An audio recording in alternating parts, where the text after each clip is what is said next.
Andrew Fuller, 1754 to 1815.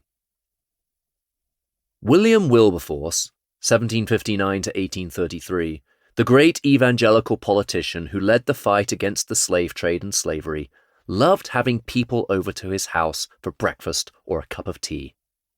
In fact, he made it a rule never to omit any opportunity to become acquainted with any good or useful man.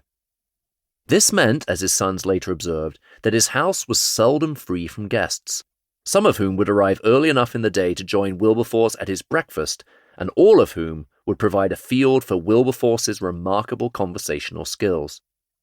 Among the guests whom Wilberforce received at his home was the Baptist theologian Andrew Fuller, 1754 to 1815, whose theological abilities Wilberforce deeply admired.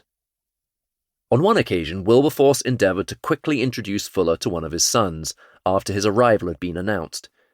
"You know Andrew Fuller?" he asked him. "No, I never heard his name," came the reply. "Oh, then you must know him," Wilberforce said. "He is an extraordinary man, whose talents have raised him from a very low condition." Fuller came in. Wilberforce later noted that the Baptist author was a man of considerable powers of mind, but looked like a blacksmith. True to Wilberforce's description, Fuller lacked formal education beyond the basics of reading and writing, yet, by God's grace, his talents enabled him to become, as Charles Spurgeon, 1834 to 1892, once put it, the greatest Baptist theologian of the 19th century. What brought forth such praise from Wilberforce and Spurgeon? One factor was the books Fuller wrote.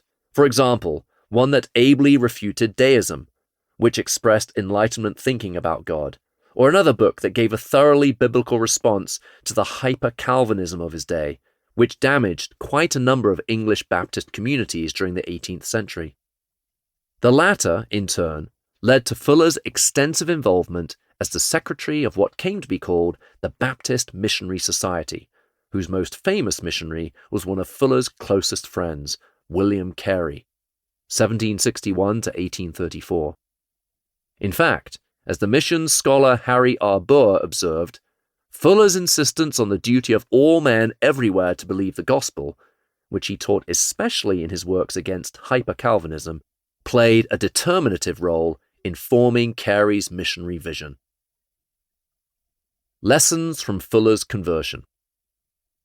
The youngest of three brothers, Andrew Fuller was born on February 6, 1754, at Wycombe, a small agricultural village in Cambridgeshire, England, to Robert Fuller, 1723 to 1781, and his wife Philippa Gunton, 1726 to 1816.